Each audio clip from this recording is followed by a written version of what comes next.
sahabat petani, kembali lagi bersama saya Imelda Hutaswait. Hari ini kita akan membahas tentang pengendalian hama dan penyakit pada tanaman kelapa sawit.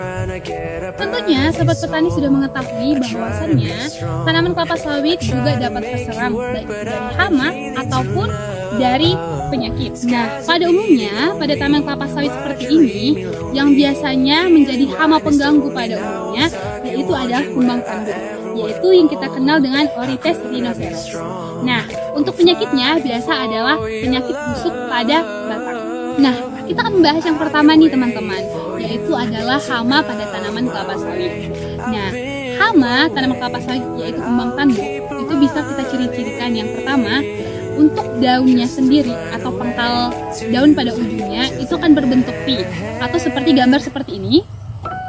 Dan juga untuk batang yang terkena oleh serangan hama ini, dia akan membentuk sebuah lubang seperti ini.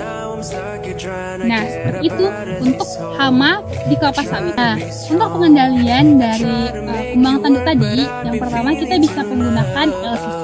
Nah, LCC ini yaitu yang sering kita sebut dengan legume cover crop atau bisa kita sebut dengan tanaman penutup tanah pada tanaman.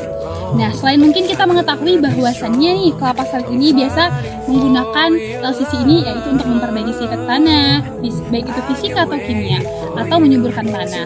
Nah, selain itu untuk LCC ini juga bisa digunakan pada tanaman kelapa sawit yang terkena serang hama atau penyakit. Nah, contohnya untuk takaran yang tepat untuk pengendalian LCC pada kelapa sawit, kita bisa menggunakan 750 biji per hektar.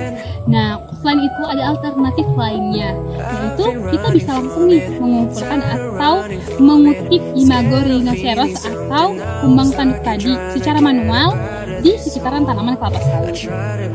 Nah, selain itu juga masih ada lagi alternatif lainnya, yaitu kita juga bisa menggunakan yang namanya insektisida sistemik.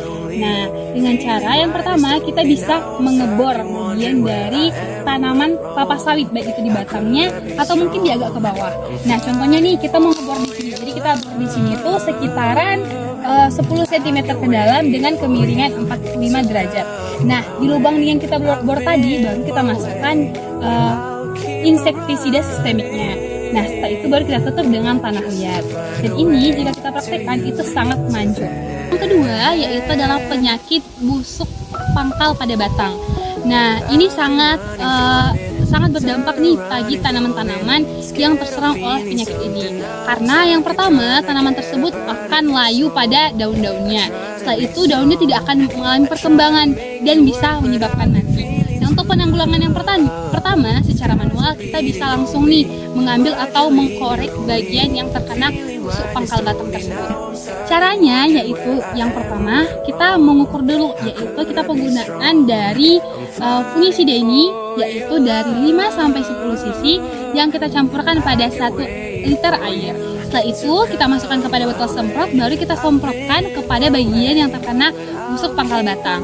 Nah, untuk cara pengaplikasiannya lebih baik digunakan atau dilakukan di pagi atau di sore hari. Nah, kita juga bisa menggunakan trichoderma. Nah, trichoderma ini juga sangat luar biasa jika kita menggunakannya atau mengaplikasikannya kepada tanaman yang terkena penyakit. Karena tanaman yang terkena penyakit itu bisa diobati dengan trichoderma. Yaitu fungsi dari trichoderma sendiri nih yang pertama bisa mengendalikan penyakit pada tanah. Nah, selain itu juga bisa mencegah dan menanggulangi penyakit. Oleh karena itu, trichoderma ini sangat bermanfaat dan berdampak besar bagi tanaman yang terkena penyakit busuk batang. Nah, jadi seperti itu nih sahabat petani untuk penanggulangan hama atau penyakit pada tanaman kelapa sawit. Jadi teman-teman, sahabat petani boleh langsung menerapkannya ya pada tanaman kelapa sawit teman-teman semua masing-masing. Sampai jumpa di video selanjutnya. Bye-bye.